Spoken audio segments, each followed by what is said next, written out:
Haleluya.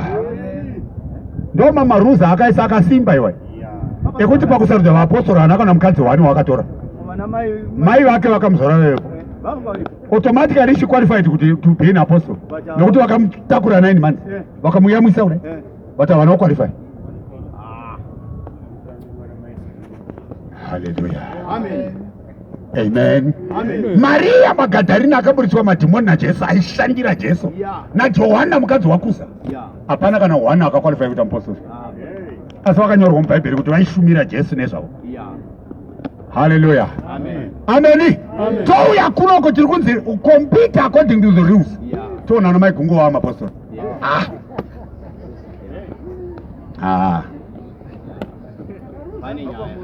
Marules akabva kwamurere.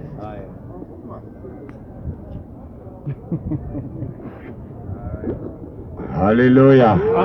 Touya kumwe marules ari kutaronza akaisa kereke imwe chete kudai. Touya kuno kutoona kwatangwa marules aende ana. Kwatangwa chechi kuno kwatangwa ministry. Marules aende ana. So are you competing according to the rules? Saka hanzi one does not get a victor's crown unless he competes according to the rules. Saka marules akaiswa naJesu anoti kune kereke imwe yaakatenga neropa rake inotangira paJerusalem yospreada kusvika to the ends of the earth. Vanhu vari kuma ends of the earth vachipinda muchechi iyoyo vane zvipo zvokuparidza vachiparidza vari imomo vachiisa vanhu imomo kusina anoitanga. Ndo marules aya aitangwe. Hallelujah. Saka vakatanga ava, they are not competing according to the rules, so they will not receive a victor's crown. Saka takaona kuti crown yacho is everlasting life. Saka avao ava unonyepa havagari nhaka, havagari nhaka. Vese vakatanga zvinhu zvavo havagari nhaka. Hallelujah. Amen. Paul anoti Christ considered me faithful, and he has put me into the ministry. Paul hana kutanga ministry, akatoiswa yaivepo kudhara, akatanga ministry ndiKristu. Saka akatora Paul ndobvamisa ministry. But unfortunately, hallelujah, kuno kuna vakazotanga maministry. Marules here. Marules but ndani.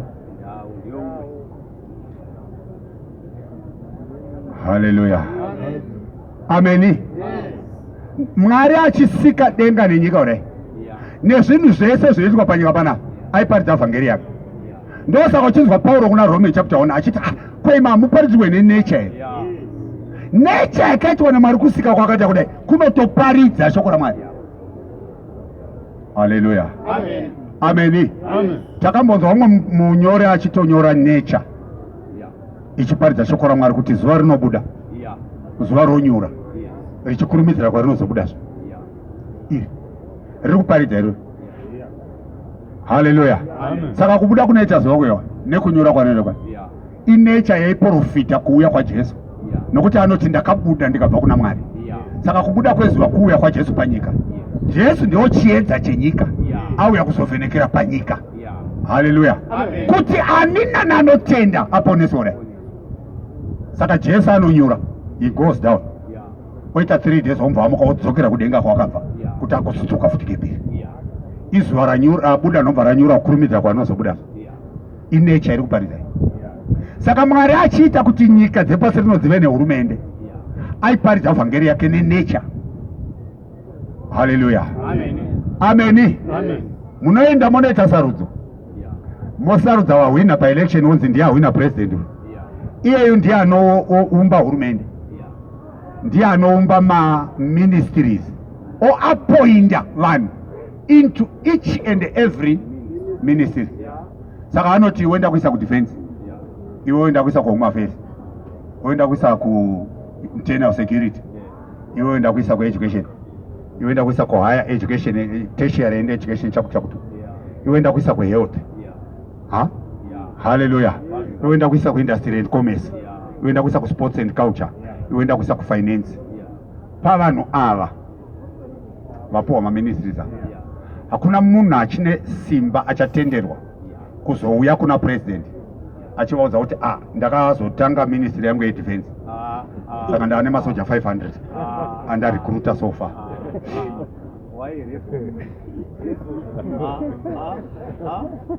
Haleluya. Iyoyo pamutemo panyika pano inzo treason. Saka judgment kana kuti murango wetreason is death. Saka na death yakuitika aiuraya atanga ministry nemasoja acho akarekurutwa acho vakapanduka. Saka unouraiwa iwe nemasoja ako ministry yako yese inoparara. Aiparidza vhangeri yake. Saka tine varume vachaenda kuna Jesu nemaministries avo vachimuudza kuti ndakatanga ministry yangu ndine vana inonzi Bible International Ministries, Jesus Revelation Ministries. Ndakatanga ndine vanhu vatende vakawanda. Haleluya. Rakati kutaura zvauchaitwa iwewe nevanhu vako makapandukira Mwari. You formed your own ministry. Mwari haana kuisa ministry, president haana kukuisa ministry, you formed your own ministry. So you are a rebel. You are going to die.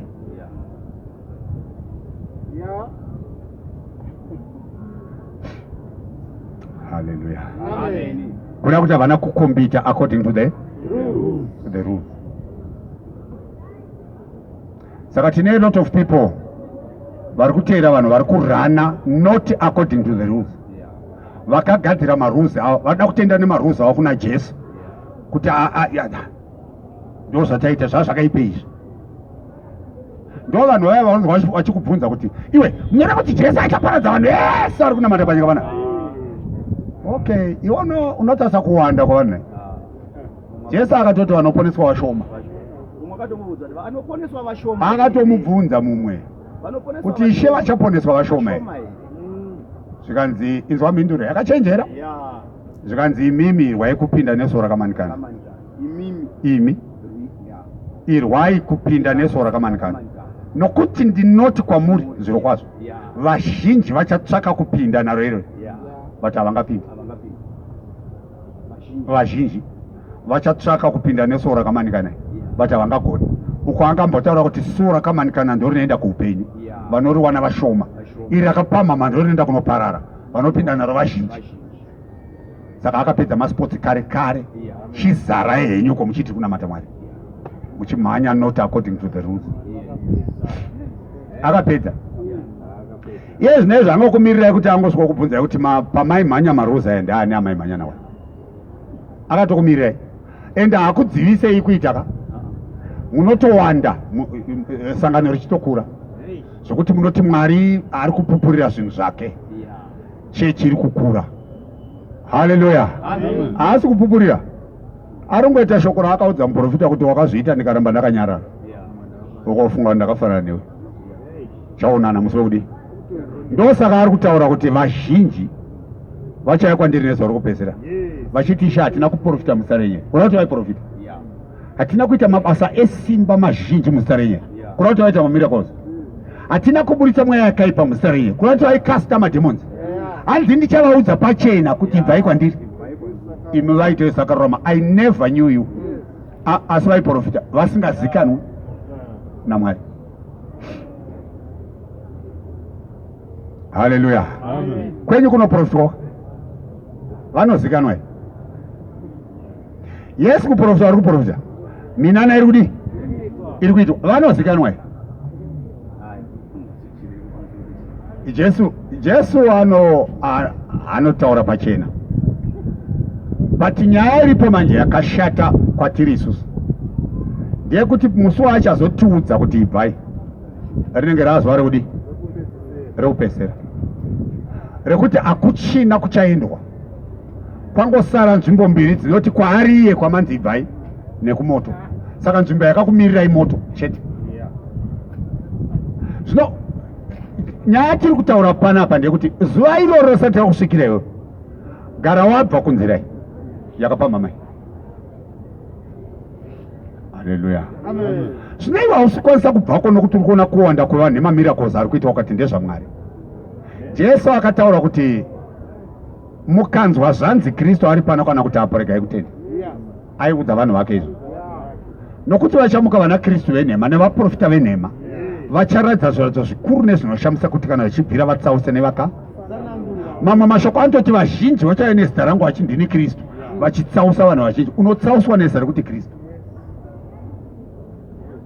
Izvozvo ndo rakakutsausa. Kwakataurwa zita rani? Haleluya. Ameni. Ndo zvakakuita kuti uende kwauriwo. Wakanzwa mighty name of Jesus.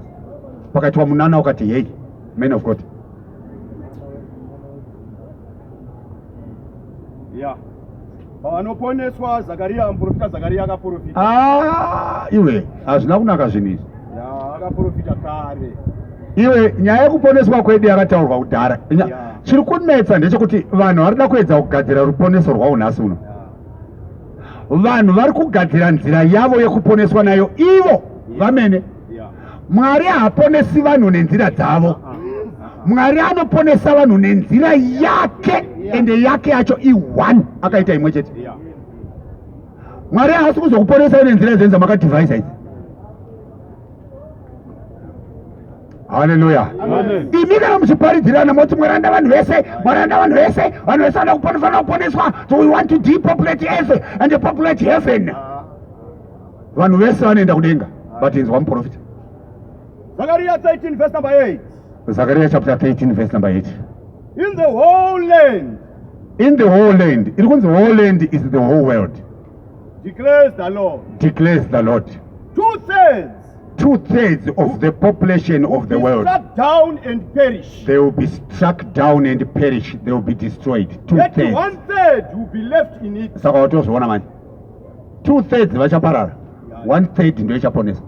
Panyika pana. Ndo ushoma hwainzi vanopinda nesuwo rakamanikana vashoma, asi ndorienda kuupenyu. Ushoma hwacho 1/3. World yese chimbotarisa kuti world so far yava nevanhu vangani kubva ichitanga kuberekana vanhu pamazuva ano kusvika nhasi. Yava nevanhu vangani? Pari kudiwa 1/3. Kwete 1/3 ye17 million muZimbabwe. World yese padiwa 1/3 ndo vachaponeswa. Nemanamatiro amaita here ese ekuzadza masangano muzaro wakaita panodiwa 1/3. Nekuti kudenga kwakabva 1/3. Satani akatora 1/3 yemaangels ekudenga. Kudenga kwaive ne3/3, panyika paine 3/3. Ndobva Satani atora 1/3 yemaangels, ndobva auya naye panyika. Ndobva panyika paita 4/3 kana kuti 1/3. Kudenga ndobva kwasara 2/3. Saka kudenga kuridiwa 1/3 kuti ite 3/3, panyika posara 3/3. Vari kudenga vopona, vari panyika voparara. Saka unoparara equal number, kopona equal number. Ndo zviri kudiwa naMwari izvo. Saka imukaona makazara papaseka musunga kuti tiri kunamata Mwari, Mwari hangauraya vanhu vese. Ndimi muri kunyengerana.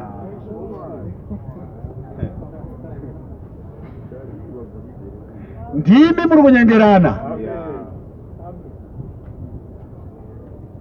Haleluya. Amen. Mwari ari kuda just a third.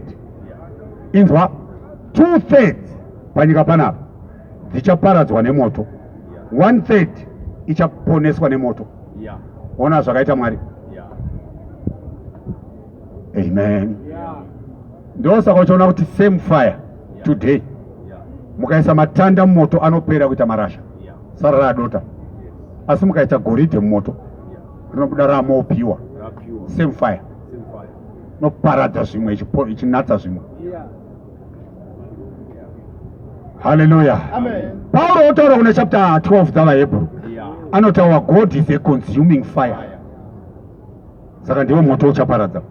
2/3 shall be struck down and perish, yet 1/3.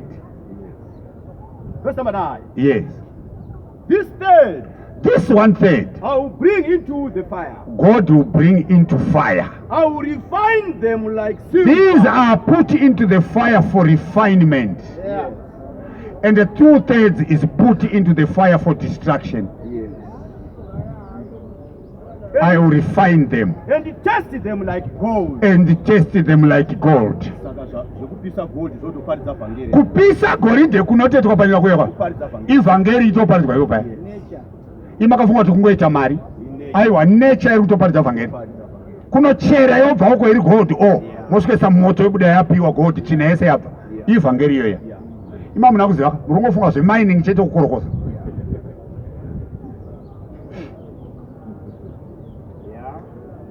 Hallelujah. Amen.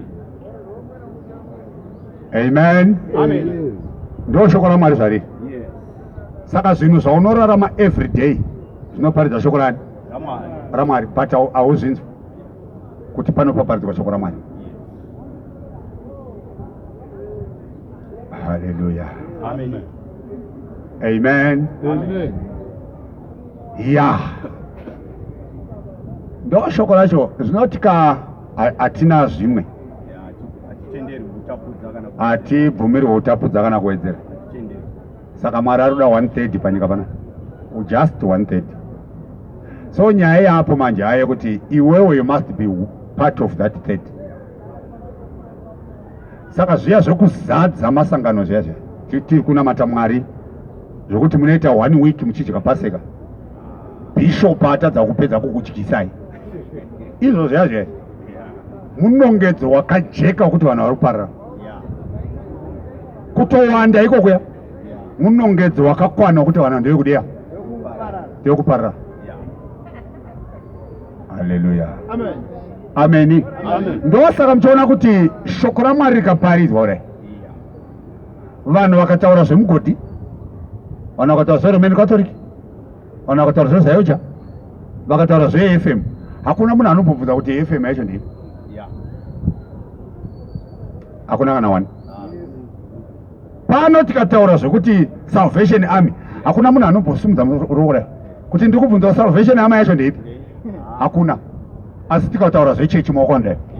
Chechi yacho ndeipi. Zvinoreva kuti haizikanwa.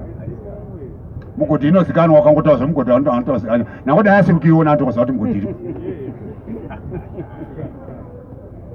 Amen. Hallelujah. Amen. Ukataura zveAnglican nakudai asingaioni. Atongoziva kuti haAnglican iripo. Anoiziva. But ukataura zvechechi anoda kubvunza kuti ndeipi. Hakuna munhu anoti Anglican ndeipi.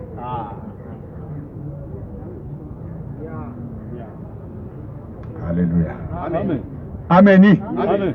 Sei zvichidaro kuti vanhu Anglican havabvunze nekuti vaneiziva, mugodhi havabvunze nekuti vaneiziva, Zayoja havabvunze nekuti vaneiziva, chechi ndiwo yavanobvunza. Sei zvichidaro? Inzwa mashoko akanyorwa nemupostori waJesu. Inzwa mashoko aya. Hallelujah. Amen. Chapter 3. Verse 1. Verse 1 Yeah, 1 John. 1 John chapter 3 verse 1. Hallelujah. Amen. Chapter 3 got chapter 1. Chapter 3 verse 1. Verse 1. Yes. Tarirai kukura kwerudo rwatakaitirwa naBaba. John ari kuti tarirai kukura kwerudo rwatakaitirwa isusu. John ndiye akanyorwa mashoko aya. Ndobva afa. Mashoko ndobva asara aripo. Isusu tisina averenga tichiti rwatakaitirwa isusu. Iwo haugoni kuaverenga mashoko aya. Arimo muBhaibheri. But haugoni kuaverenga. Unonzwa kushaya simba rekuti waverenga wataure kuti tarirai kukura kwerudo rwatakaitirwa. Haugoni kuzviverenga izvi. Hallelujah. Ndosaka uchiona kuti kubva uchienda kuchechi kwaunopinda hausati wamboverengerwa mashoko aya namufundisi. Havagoni kuaverenga. Havaziviwo vanhu vaitaurwa. Saka rega vanhu vacho vakuverengere tisu. Ane varidzi vavo. Tarirai kukura kwerudo rwatakaitirwa naBaba. Kuti tinzi vana vaMwari. Kuti tinzi vana vaMwari. Ndizvo zvatiriwo. Ndizvo zvatiriwo. Saka nyika haitizive. Saka obvious tikataura nezvedu nezvechechi. Vanhu vanoti ndeipi yacho. Because havaizive. Hamuizive. Saka munofanira kutobvunza ndeipi yacho. Hamuizive. Hallelujah. Amen. Amen. Yes. Chii chinoita kuti vasaizive? nokuti haina kumuziva iye. Nyika haina kumboziva baba wedu, haina kuziva Kristu muridzi wechechi, saka haizive chechi. Saka munobvunza, saka chechi yaendepi? Ndobvunzo, chechi yaendepi? Hakuna munhu anoti Angirikeni chaendepi.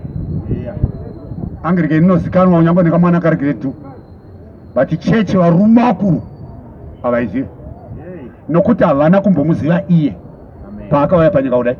Ndo iri kunzi naJohn pane chapter 1 akanga ari panyika, asi nyika haina kumudii, haina kumuziva. akauya kune zvake, but vanhu vake havana kumugamuchira. Vapi vaIsraeri?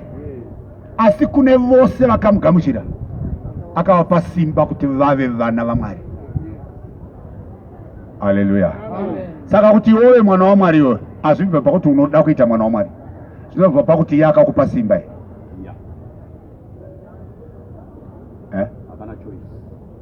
Kuti uve mwana waMwari zvinobva pakuti wakapiwa simba naiye kuti uve mwana wake. Hakuna munhu anongova mwana womunhu asina kupiwa simba nemunhu wacho rekuva mwana. Saka simba raunopiwa nababa wako rekuva mwana riri muropa. Ndo simba rawina kuti uri mwana wokwaningi iropa. Ndo simba rawakapiwa kuti uite mwana wokumba kwenyiwa iblood. Saka Kristu kana akupa vana vake simba kuti vave vana vake kudai, unonzwa Pauro achiti zvino zvamuri vanakomana, Mwari akatuma mweya wemwanakomana wake mumwoyo medu watinodana nawo tichiti Abba. Saka chinoti baba kuna Kristu mauri mweya, chinoti baba kuna baba wako mauri iropa. Saka ukaona mwana asiri wako is difficult kuti akuti baba, hazviite. Mwana asiri wako ukamudaidza kuti ati baba hazviite, angatoti ma, asi ainzwa kuti munhu audaidza ndi baba. Haleluya. Ameni. Mwana akauya nemukadzi wako wainaiwe ukamudaidza uri mudhaini, iye ari muspeka kuti ari panze, anoti ma, anyazwa kuti voice iri ndiradhedhi, kana kuti mati,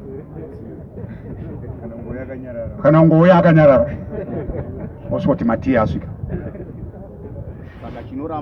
Chiri kuramba kuti ati baba kwauriwe iblood riri mari, riri kuti hausi baba wangu.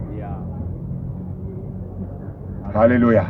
Saka chinoramba mauri iwewe kuti Kristu ndi baba, mweya uri mauri, uye chinobvuma kuti Kristu ndi baba, mweya wofuti.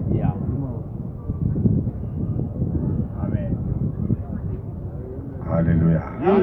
Saka ukanzwa kunzi Jesu ndi Mwari akauya panyika nemufananidzo womunhu, ukaona uchiramba, chiri kuramba uziwe mweya itype yespirit iri mauri, haibvume kuti Jesu ndi baba.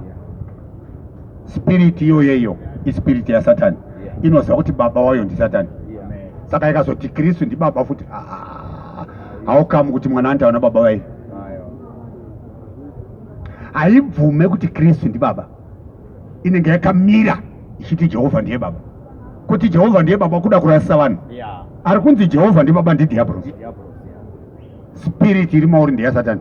Saka haibvume kuti Kristu ndi baba. Haleluya. Ameni. Kristu aiwa, spirit yanga iri muna Isaya yakaprofita, nokuti Peter ari kuti vana Isaya vakaprofita nemweya waKristu wanga uri mukati mavo. Saka Isaya achiprofita akati tarirai Jehovha achauya semunhu. Munhu ndiani? Ndi Jesu. Saka Jesu ndiani? Ndi Jehovha auya semunhu. Saka Jesu ndiani? Ndi Mwari. Mweya wayo muna Isaya wakazobvuma, asi uri mauri iwopo.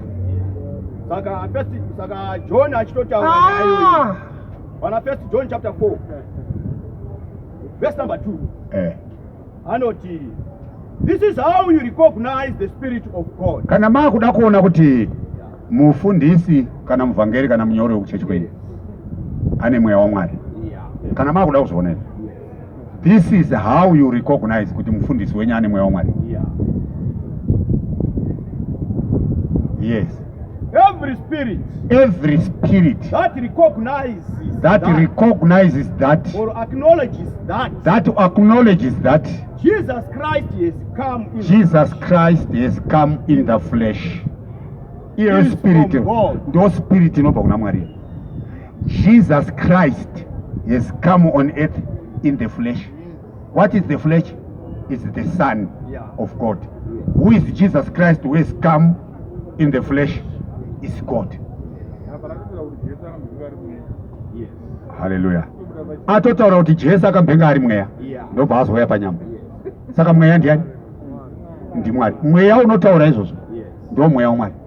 Ukanzwa mweya unoti Jesu mwana baba ndi Jehovha, hausi mweya waMwari. Hausi mweya but hausi wani waMwari. Hawakunoleje kuti Jesus Christ came in the flesh. Jesus Christ came as a man. Who is Jesus Christ? Is God, who came as a son. John chapter 1. In the Hallelujah. beginning was the word. Without controversy. Yes. Great is the mystery of godliness. Great is the mystery of godliness. Unzwa kuti God Yes. was manifested in the flesh. Yes. Inzwa mweya wemuna po. Yeah. Ndo mweya wemuna Isaiah. Yes. But wasiyana norima urimo. God was manifested in the flesh. Yes. He was vindicated. He was in the spirit. vindicated in the Or spirit. justified in the spirit. He was justified. God Yes. was justified In the spirit. in the spirit. He was preached among the nations. God was preached among the nations. Yes. Go you therefore Yeah.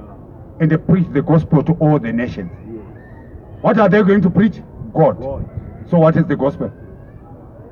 It's God. He was believed upon. He was believed upon Yes. in the whole world. The whole- God. And he was taken up in glory. And that God was taken up in glory from Mount Olivet. God. Iwe mweya urimo unoramba kuti asi Mwari. Akakwira kudenga achibva paMount Olivet ndiye Jesus Christ. So it was God. Ndo mweya waMwari. John chapter 1 verse number 18. Yeah. Hakuna munhu wakatomboona Mwari. Hakuna munhu akamboona Mwari. Yeah. Mwari wakaberekwa ari mumwe woga. Mwari akaberekwa ari 1. 1. Mwari akaberekwa ari mumwe woga. Hallelujah. Ndo mashoko mamwe chete ari kunzi nekuti Mwari wakadanyika nokudaro kuti akapa mwanakomana wake akaberekwa mumwe woga kuti anani anotenda kwaari arege kufa. Mwanakomana akaberekwa mumwe woga, Mwari akaberekwa mumwe woga. Saka yakuudza kuti mwanakomana ndiMwari. Akaberekwa ari 1. Hallelujah. Ameni. Amen. Ndo kudzidza kunoitwa shoko raMwari nemweya waMwari. Mweya waMwari ndo unonzwisa zvinhu zvani zvaMwari. Kana usina mweya watiri kutaura nawo uyu, izvo atiri kutaura zvinzwise, ende hauzvitendi. Zvinotendwa nemweya wacho. Nekuti Pauro ari kuti zvino munhu sezvaakaberekwa. Munhu sezvaakaberekwa Haangagamuchiri zvinhu zvomweya waMwari. haangagamuchiri zvinhu zvemweya waMwari. Nokuti upenzi kwaari. Nokuti upenzi, it's foolishness. Haazvinzwisisi. Izvo zvokuti Jesu ndiMwari akauya panyika semunhu, it's foolishness. Yeah. I'm being foolish. Kune vamwe totaura nduta. That's foolishness. Jehovha ndiye baba. Hallelujah. Jesu akatoti baba wangu ari kudenga. Alright, kana wakabata paakati baba wangu ari kudenga. Ko paari kuti baba wakanituma vaneni. Hauna kupabata. Ko paakati baba vari mandiri. Hauna kupabata. Ko paakati aona enaona baba. Hauna kupabata. Wangobata bedzi paakati baba vari kudenga chete. Hauna kubata paakati aona enaona baba. Baba ndiani? First Peter chapter 1 verse 17. Zvino kana muchimuidza baba, iye unotonga achitarira zvakaitwa nomumwe nomumwe asitarire zvino. Anotonga ndiani? Chapter 5 2 Corinthians. Anotonga ndiani? Verse 9.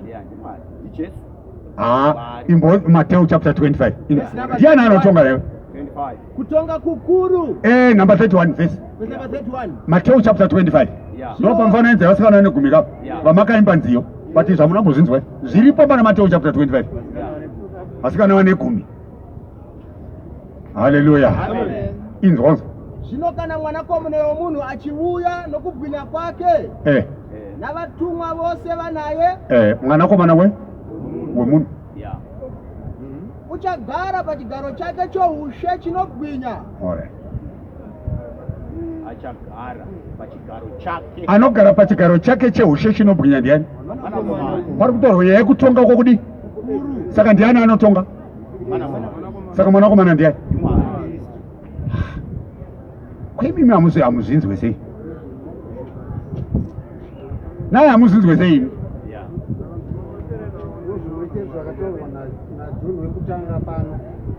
Chapter 2, verse 22. Ndianiko murewi wenhema? Ndianiko murewi wenhema? Kana asati ariye unoramba kuti Jesu ndiye Kristu. Asati ariye anoramba kuti Jesu ndiye Kristu. Ndiye antikristu. Ndiye antikristu wamakanzwa kuti anouya. Unoramba baba nomwanakomana. Kuramba kuti Jesu ndiye Kristu, kuramba baba nemwanakomana. Ani nani unoramba mwanakomana? Naye haana baba. Haanawo baba. Kurava kuti ukaramba mwanakomana waramba baba, saka una baba. Kuti Jesu ndiye Kristu, kutoti Jesu ndiye Mwari. Anoramba izvozvo izvo ndiye antikristu. Jesu Kristu achauya munyama, kureva kuti Mwari achauya munyama. Ndiye ari kunzi pakutanga shoko ranga ririko. Shoko rakanga riri kuna Mwari, shoko rakanga riri Mwari. Nobva vhesi 14 yazoti shoko rakazova nyama. Ripi? Riya rakanga riri Mwari rakazova nyama, kureva kuti Mwari akazova munhu. Inga zvakanyorwa sei musina kuzvinzwa makore ese muchiverenga Bhaibheri?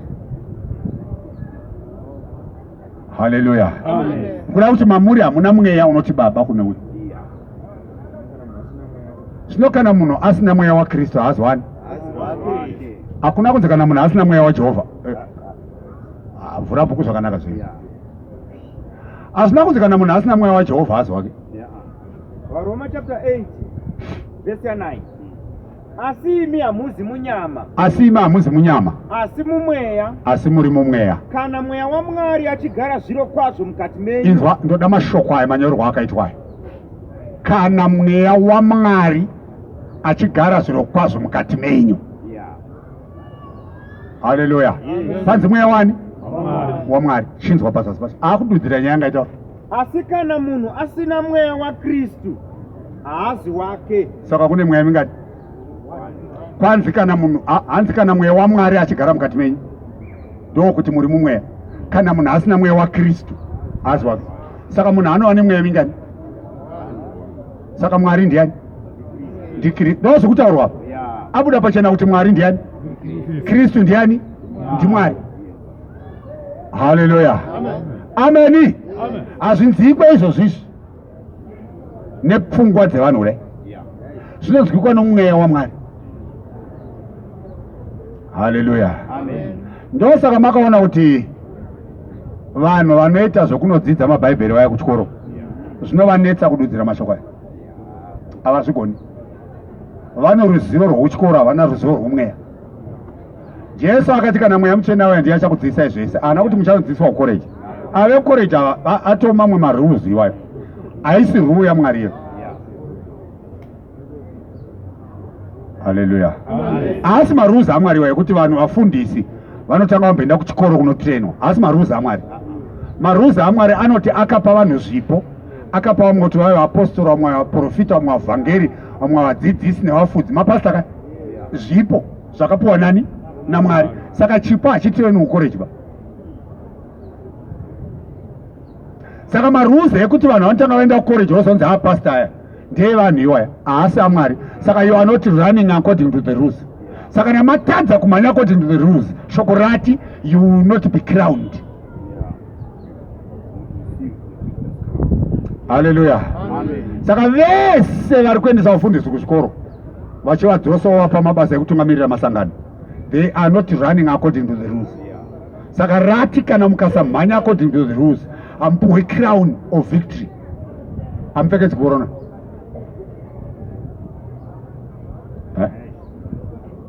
Haleluya. Amen. Ndo zvazviri. Nevaya vayawo futi vanoti munhu anotanga ari munyori ozopromotwa oita muvhangeri, aenda pauparidzi, obva pauparidzi oenda pauvhangeri, ozobva pauvhangeri oenda paufundisi. Ivo vaya obva paufundisi ozoenda paubhishopi. Ivo vaya marules avari kurana nawaya haasi aorganizer weresi. Hallelujah. Amen. Haasi according to the rules. Saka havapfekedzwi corona ivo vaya. Zvipo hazvigraduatwi kupromotwa. Evangelist chipo chakakwana chekuti munhu kana akachipuhwa anotanga basa ari muvhangeri otopedza ari muvhangeri. Hallelujah. Pastor chipo chokutoti munhu atanga basa ari pastor opedza ari chi.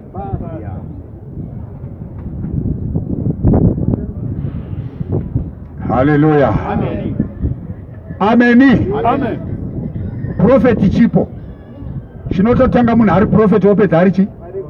Saka hakuna munhu anotanga ari pastor ozopedzisira aprofet. Akutonzi pastor vakasiya vaprofet kana kuti vaapostol. Izvozvo izvo it's competing not according to the rules. Saka you are not going to be crowned. Nekuti ndati akaseta competition ndiKristu. Ndiye akaseta venue yekuti vanoita izvo vanoitira pavenue iyi. Venue yacho ndakutaura kuti ichechi ibhodhi yake. Hallelujah. Amen. Saka ukaita machechi akanaka anenge angana Methodist nana Anglican aya akapfuura chechi kunaka, imukati harika titambire kuno kwakanakawo mafanana nevanhu vatitotambira kuWembley iyo FIFA yati World Cup iri kuSouth Africa. Hamutori cup munotambira henyu kuEngland but cup hamutori. Cup inotorwa netimu yakaenda kuSouth Africa. Imwe yamaitokunda kutamba.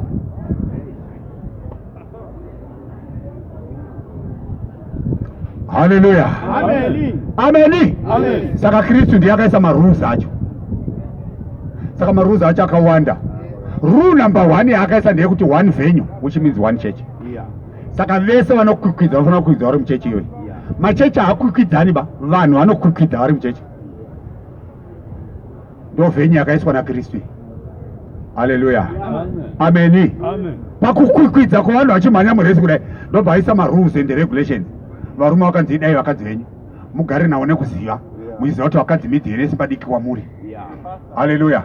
Asi vadyi venhaka dzichipikirwa dzeupenyu husingaperi pamwe chete nemi kuti munyengetere nyereke kudi marules iwayo. Saka follow that muri muchechi imomo. Vakadzi ndobva vandozviisei pasi pavarume venyu vari muchechi imomo. Hallelujah. Saka muchechi hamuna gender equality, marules epanze.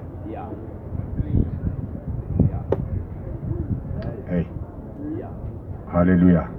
Marules epa iwayo epanze. Hallelujah. Mama marules akaiswa ndeyekuti kana chechi yaungana panzvimbo payaungana ipapo ngapaite vanhu vaviri kana kuti not more than 3 vanotaura in tongues. Kana vataura in tongues vari 3 mumwe ngaadudzire. Kana pasina anodudzira avari kutaura ngavanyarare. Marules muchechi. Saka aya marules hamunofamba nawo ekuti pastor vanodedzera kuti everybody muchechi speak in tongues, everybody vanhu motanga tsatsaka vakosoma chechi yese iwaya haasi marules ake. Saka you are not competing according to the rules. Hallelujah. Kana vanhu vakaungana pakaimbwa hosana vanhu vakati brona provide right so komarase prostevaclovine hebaglo sign motivine zozopera izvonzi ravhura ibhaibheri tichiita zvese. Hamuna kurana according to the rules. Panze kana pataurwa nendimi ngadzidudzirwe uye ngadzitaurwe nevanhu vasingapfuure 3 pachurch congregation yega yega.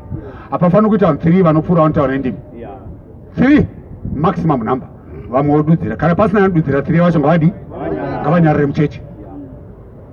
Saka mukaona pachechi maungana pakaita vanhu 9 vanotaura nendimi vachinjana kudai so. Hallelujah. You are not running according to the rules. Chapter 14 verse 23 Wakorinde kutanga. Naizvozvo kana kereke yose yaungana. Kana kereke yaungana. Vose vakataura nendimi. Vose vakataura nendimi. Vasina kudzidza kana. Vanhu vasina kudzidza malanguages amuri kutaura kuti vasina kutenda. Vakapinda. Vakapinda chechi yese itaura nendimi. Havati munopenga here. Havati munopenga here. Otsokoro vakasare moroko tsotso varava chechi yese. Hallelujah.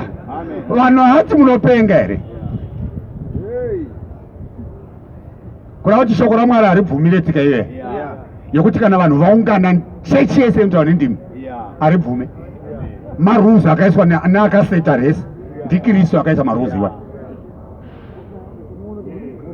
kuti mutoona kuti muri kumugiraundi chairo here teererai pandima dziri kutaurwa nevangani kana maungana pakuwadzana ndozotokudzai kuti muri muvhenyu chaiyo here icho haleluya ameni kana maungana pakuwadzana kuti muone kuti muri muvhenyu here tarisai kumadzimai kuti vanodziisei zvotokudzai kuti hamusi muvhenyu izvo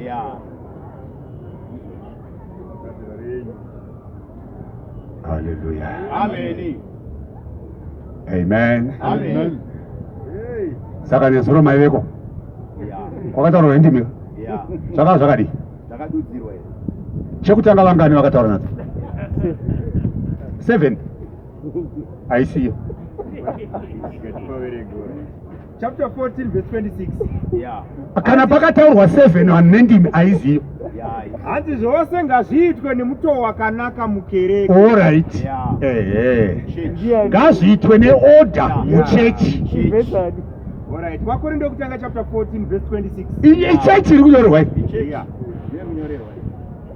verse 26 zvino tichatiiko totiiko hama dzangu kana muchiungana kana maungana kudai mumwe nomumwe une pisaremo mumwe nomumwe ane rwiyo rwokuimba rwokurumbidza mwari une chokudzidzisa mumwe ane chekudzidzisa une chakamuzarurirwa mumwe ane chakamuzarurwa revelation une ruri mumwe ane rumwe rurimi une chokududzira mumwe ane chokududzira parurimi ngazviitwe zvose kuti musimbiswe yes kana mumwe achitaura nerurimi kuti rurimika kuda kuti 1 kana dzikaedza 2 dzakunzi ndimi malanguages 1 language 2 languages saka rurimi i1 language ndimi i2 or more languages kana mumwe achitaura nerumwe rurimi muchechi kana mumwe achitaura nerurimi ngazviitwe navaviri ngazviitwe ne2 kana varege kupfuura but they must not be more than 3 vachiravana vachichinjana kudai nomumwe nemumwe ngaainterprete ndimi dzataurwa asi kana pasina anointerpreta ndimi ngaanyarare mukereke vari kutaura nendimi ngavanyarare muchechi havana kunzi ngavanyarare kwamugoti muchechi ndokwamugoti ngona kupfuurira yenyu mberi efe munogona kupfuurira kupei zvanzi pai muchechi